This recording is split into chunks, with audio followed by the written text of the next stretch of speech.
Welcome to Experiencing God's Stories at Cedar Crest, the podcast where we celebrate the incredible ways God is moving in and through the lives of His people. Here we share real stories of experiencing a real God, testimonies here to inspire, encourage, and remind us of His faithfulness. So whether you're driving, at home, or on the go, take a moment to hear how God is changing lives. We're so glad that you're here to experience these stories with us.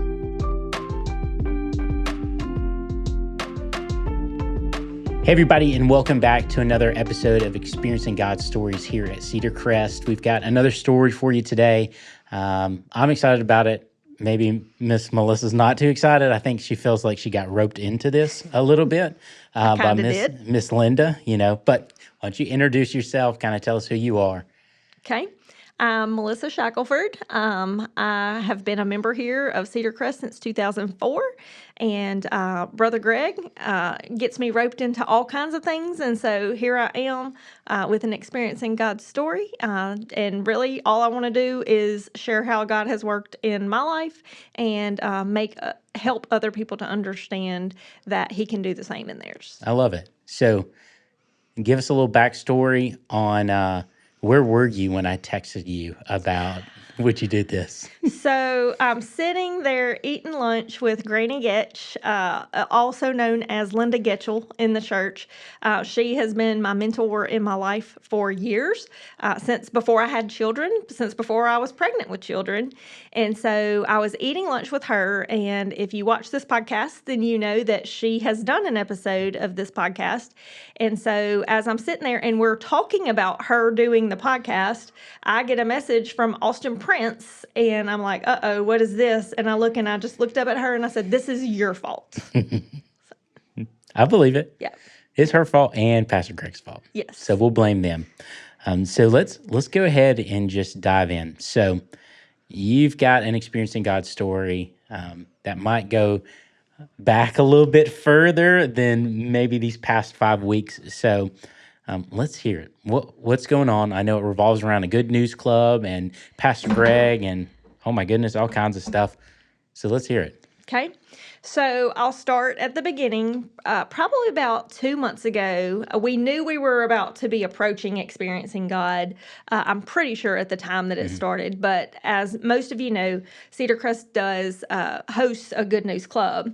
And so we've been looking for people to participate in Good News Club for a while now. And so Vicki Gilbert, who heads that up, has been asking for volunteers. And Brother Greg said something one Sunday morning from the pulpit. And I just knew, I knew, okay, this hit me different, right? And when it hits you different, most of the time, that's God working for me. Yeah. When it aligns with Scripture, I'm here to serve.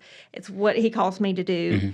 And so as I've done, I'm not always proud of it, but I'll share it. As I've done in the past, I kind of just push it down a little bit oh, yeah, that's a great thing, but there are plenty of other people who can do that, and I just don't think I can do that right now. My plate's full. I've got work. I've got a family.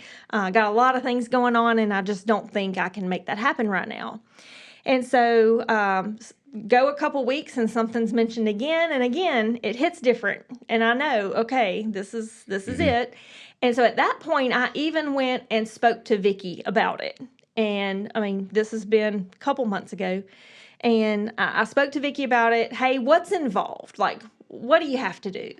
And so she tells me, hey, it's a 6-week program. We just need people to come alongside these kids and do a 1.5 hour program with these kids one day a week for 6 weeks.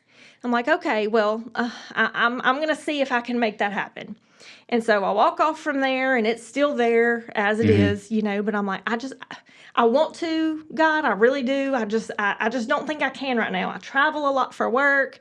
I've got, my own family needs going on. I just don't think I can do that right now. And so I go on about my business, and, it's just still there. Yeah. And so we start this Experiencing God kickoff, and it's, the third time. And at this point, Brother Greg mentions something again from the pulpit, hey, we're trying to kick off a team. We need to get the school is ready and waiting. We just need people. And at that point, I just couldn't ignore it anymore. I knew, like, okay, this is God. So once again, after the service is over, I go up to Vicki, and I'm like, okay, Vicki, like, what do you need? Like, how many people do you need? And so she says, I have 2 people. I need 6 people for a team, and we need to make this happen. And so I'm like, okay, well, let me see what I can do. I might have some other people who can do this as well. Let me check on some things, and I'll get back to you this week. And this was Sunday 2 weeks ago, I believe, at this point. And so anyway, I meet with the owner of the company that I work for. Every Monday, we have what's called a same page meeting. And so I'm sitting in here in this meeting with him. And I actually had a message from someone that had been filtered to me from somewhere along the way. And it was an organization that we as a company used to sponsor, like a charitable organization. And so I'm just going to say God just opened the door. I was already planning to ask the owner, hey, can I do this? But at that point in time, God opened the door, and it was, I said, hey, I've got this message. They're asking about, sponsorship. What do you want to do with this? And, he's like, we're not going to do that right now. I think, we need to move our charitable contributions elsewhere and do something different. I mean, this is just completely out of the blue, not planned. And so I walked through the door right at that point, and I said, well, listen, I said, on that note, I said, I think I know what we can do. And he said, oh, really? And he looked at me kind of scared, because if you know me, you would be scared too. And so he's like, okay, what do you have in mind? And I said, well, my church has this Good News Club that's being sponsored. I said, how would you feel about making a donation of charitable contribution with time? Because one thing I know, even with being a part of the women's ministry of this church, people are willing to give money almost more than they're willing to give of time. Yeah. And so, at that point, I just said, how would you feel if, I had already spoken to 3 other people in the organization. One of those that I work with is Melanie Beebe. She also goes to church here. And so 2 other ladies who are Christian ladies who I work with, and I'd already asked them, hey, would you be interested in this? Because obviously I don't want to volunteer someone for something that they would not enjoy. And so all of them had said, yes, we would really love that. We would enjoy that.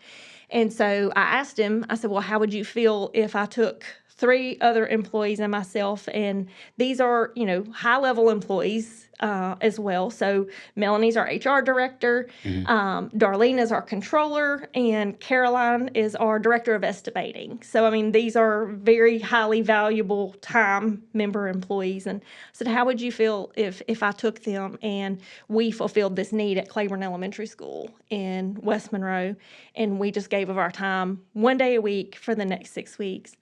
And he just looked at me straight in the eye, and he said, we've been very blessed as an organization. God's blessed what we do, and he's blessed us as an organization. He said, I think that would be a great thing for us to do. Wow. So there we had, myself and 3 others, 4 employees at that point in time from, ServPro, 318 Construction, 318 Heat and Air. All of us are actually what's called shared employees. So we work for all 3 of the organizations. And so, we're going to go and we're going to rep the company and we're going to rep God. And we're just going to have fun with kids and try to tell them how much Jesus loves them and make sure that they know that there's nothing more important in their lives than just trusting God. Yeah, that's beautiful. That's really cool. Now I do have some follow-up questions. Okay, come on. I know you know that. I do. So when we talk about all this and kind of how it all transpired, one of my first questions, just so that everybody kind of knows, is Good News Club. What is that? So for somebody like me, we moved here, well, what is it, 15 months ago, 16 months ago? We had no clue what a Good News Club was. So what's Good News Club? Hey, well, it's good for you that I just went through my training last Wednesday, so I can actually tell you what Good News Club is. Because prior to last Wednesday, I knew the concept, right? Like I knew here's what we think, Good News Club is. But It's an organization that goes in. It's a non-denominational organization, actually, I think, at its root. But they go into school systems, so public school systems, kids who are a part of a public school. They send permission slips home, so the organization as itself has volunteers who say, hey, this is important to me. And so they go in, they talk to the principals of the schools and get permission to go in, and they print permission slips, and then they send all the permission slips home with all of the teachers. And then the parents of children who want them to stay after school, there has to be like 3 people from school who will say, hey, I volunteer to be on the premises for that time. Yeah. So there are also people employed by the school who, have to be willing to stay after hours. Yeah. But they go in, send the permission slips home, parents sign them up, and then they stay for like an hour and a half, 1 day a week for 6 weeks after school. And so the best way I know to explain it is it's basically like a curriculum of Bible stories where it's like a children's church on steroids that happens on a public school campus for 6 weeks straight. And so as a part of that, and I say straight, if Easter break falls or something, then it's not then. But you go in, you teach a Bible lesson, you play games with them, you sing songs with them, and you just connect with kids. And so, you connect with them, you teach them Bible stories, you teach them, you read from the actual Bible, which I love that about the curriculum. So their Bible stories are, they're wordless Bible stories. So within the curriculum, it's just pages that have pictures on them, and then, you read from the Bible. Wow. And so it is straight from the Bible. But more than anything, it's just a children's church that teaches kids that Jesus loves them and teaches them, that there's a life out there that's grand for them and God loves them no matter what. Wow. That's really cool. Yeah. We had no clue. Yeah. Especially in a public school. Public schools? That's wild. Mm-hmm. You don't do that in Florida. And it's my understanding this Claiborne Elementary will be new to Cedar Crest for sponsoring, but I believe they've had a church sponsor their Good News Club in the past, and I believe they have in excess of 30 kids in the past that have stayed as a part of that Good News Club. And locally, I know we're in Drew School, we're at Boley, I believe, Linwell. So we have several schools that we sponsor, and then I'm pretty sure, I can't speak exactly, but I'm pretty sure that there are other schools that other churches sponsor in the area. Wow. That's really cool. So that's kind of what Good News Club is. Let's talk more about, all right, so there's this gap in between God speaking and the crisis of belief, right? So walk us through that a little bit. And when I say walk us through it, I think we can all resonate with hearing God and then obeying God, that tension in between. For you personally, what's that kind of like? So for me personally, I think it just boils down to me trying to say, I don't think I really heard God. Deep down, I know I heard God, and I know that's what God wanted me to do. And I'm very open in sharing. I teach a group of girls, high school girls in life group. You know that. I've taught Bible studies in the past, and so even all of my girls, ladies that have been a part of my groups, they understand and know I'm very open about sharing. And one of my things that I talk to my girls about often is how we can deceive ourselves. It's not always, you think about Christianity and you think about what it's like to live for the Lord, and everybody wants to go straight to, Satan and, evil. And while those things exist and I know that they're there, my own worst enemy is normally myself. Yeah. And so, for me, it's a matter of trying to just say, okay, I think that was God, but I'm not sure that was God, when I really do know that was God. Like, what God told me to do is something, and as it says in the Experiencing God materials, God asks you to step outside of your comfort zone. God asks you, like, very specifically to do things that you're not qualified to do. And so I think for me, I'm somewhat of a perfectionist. Most people who know me know that. And I struggle with that Yeah. often.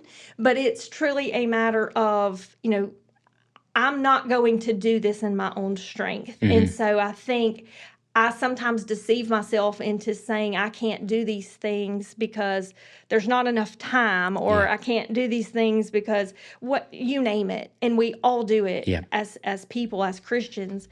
So for me, it's really, I read this morning, in Matthew, I believe it's in Matthew, not a theologian here, but, daily take up your cross and follow me. What does that mean? And sometimes when I'm not real careful, I live outside of that. And so I think the gap for me looks like trying to convince myself I can't do that, when God says, take your eyes off of all of that and put your eyes on me. And then when you're obedient to me, I'll multiply your time. When you're obedient to me, I will supply all of your needs. But you can't do this on your own, in your own strength. You're going to have to trust me. Yeah. And so for me, it's just that I can call it a struggle of sorts, but it's really just not taking the time, the restful time, to truly seek what does he want me to do. It's immediately just saying I can't do that because the resources I have available to me in my own strength aren't going to supply that need. Yeah. Wow. That's good. I'm thinking, I've got one off the cuff. I'm just trying to process it and make sure it sounds good. Okay. So you went to, obviously your boss is a believer based off of what he said, but it's not a Christian company. Like, it's not a 5013 or anything like that. So was it intimidating asking him, hey, what about this? Not really. Well, you're never intimidated, are you? I am. I think that's a false assumption. Here's what I'm going to say. I wasn't intimidated by it because I've just had to learn what's the worst that can happen. Yeah. And to my boss's credit, a lot of that is, hey, it's an open space here. I can't kill you and eat you. Yeah. And Yeah. so I think a lot of that is just truly accredited to, Don as a whole, of, who he is as a person. I know he's a believer. And it would have been okay, had he said, no, I think that's a terrible idea and the company just can't spare that right now. Like, what's the worst that could happen? Yeah. I mean, he's not going to fire me because I asked him. Yeah. No, that's very true. So, I think that's what keeps most people from doing anything is the fear of a no rather than, man, the fruit that comes from a yes. Well, and I've lived in that. I've lived in the fear of a no when I was younger. When I didn't know the Lord, of course, I lived greatly in the fear of no. Early in my walk with the Lord, I lived in the fear of no a lot. But I think, God has really just shown me, just do what I told you to do. And at that point, in all reality and honesty, I'd already told God no at least 2 times. And so am I more concerned about disappointing God now that I know that he's asked me to do that? Or am I more concerned about my boss telling me no, that I can't take those employees and serve in that capacity? Yeah. We were talking about Exodus 3 and 4 in Life Group this weekend. Well, God, how do they know that you sent me? God, how do they know that it's going to be your power? Also, wait, I can't speak real well. How we often do that with God. So just hearing you articulate that is really good. I do have a final question. We're getting close to running out of time. You said something that I think is really profound. You said people are way more willing to give their money than their time. And we see that in the church world a lot. Kind of, why do you think that is, number one? And then also, how would you challenge people who have that belief in the church? Okay. Why do I think that is? I think the society we live in is just so busy. I think that people people want to feel like they're being obedient to God. People want to feel like they're contributing to God's mission. And, and there's nothing wrong with that. I mean, it's a great thing to give financially to the Lord. I mean, he commands us to do so. So I think that that's great, but sometimes I can't speak for other people. I can only speak for myself. Yeah. I think in the past, there have been times that I've contributed, and probably there'll be those times in the future, I hope less than what there have been in the past, but I've contributed financially because I felt God calling me to be a part of something, and it was easier for me to contribute financially than it was for me to contribute my time. And so for me, I think that's what it boils down to. And not that I have all the money in the world, but I think that personally, I know that God has shown me that he is going to provide for me financially. And he has shown me that as a stay-at-home mom with one income, with my husband working and supporting me and 2 kids. And he has shown me that with 2 incomes, making a decent living. So God has shown me, like, I know that he's going to be faithful to me financially. Yeah. Allowing God to show me that he's going to be that faithful to me with my time is something he has also done. And so, but that's been a work in progress. I didn't start that way. Yeah. I remember back as a mom, a young mom, having, small kids, and I stayed at home with them. And, kudos to the stay-at-home moms, because I did that. And I don't regret that. I love every minute of, investing in my kids at such an early age, but you have no time. You wake up and, you go to work, you at least have a drive to work and a drive home. You've got something. And when you're staying at home, it's 24/7 all the time.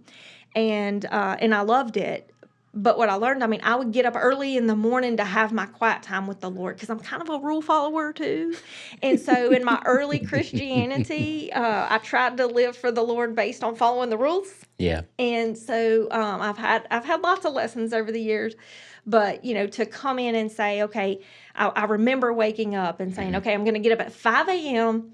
and I'm going to get my Bible study done before the kids get up, because once they get up, it's shot and I can't, and there's no focus, and and so I remember, like, getting up at 5 in the morning, and what happens? The kids get up at 5:05, right?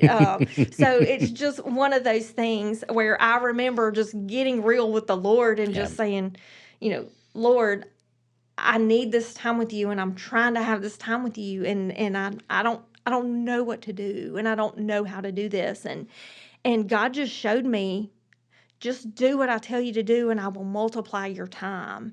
And I'm telling you that I experienced God multiplying my time. When I said, this is what I'm devoting to you, then I miraculously had time for everything that I needed to do in the day, because I set aside that time for the Lord. Yeah. And I'm not going to say it was easy. Simple is not always easy. But God was faithful, and he rewarded the time that I gave to him. And I think that's just something, as I've matured in the Lord, and I still got a lot of maturing to do. As you can see, I was just disobedient 2 times. But as I've matured in the Lord, I've learned that he's going to give me what I need. That's good. That's really good. You're natural at this, dude. I just like to talk. Everybody knows that too. Well, I think that's a good place to kind of get close to an ending on. Any final words, profound knowledge that you'd like to give, I need profound knowledge from anybody else who has it. I would just, as I encourage my high school girls week after week after week, I challenge you to test God in what he will do. Test God with the giving of your time when you don't think you have any. Test God with the giving of your money when you don't think you have enough. I know it's hard. Test God and see if he does not reward your faithfulness to him. That's good. That's really good. Yeah, there's that profound wisdom I was talking about. It's there. Well, I'm glad you got to join us. Have some fun. I know everybody's probably enjoyed watching it. maybe you'll have another story we can talk about here soon. Maybe it's somebody else's turn. Maybe it's somebody else's. Well, guys, all right. Well, we're excited that you joined us. We'll see you back here next time.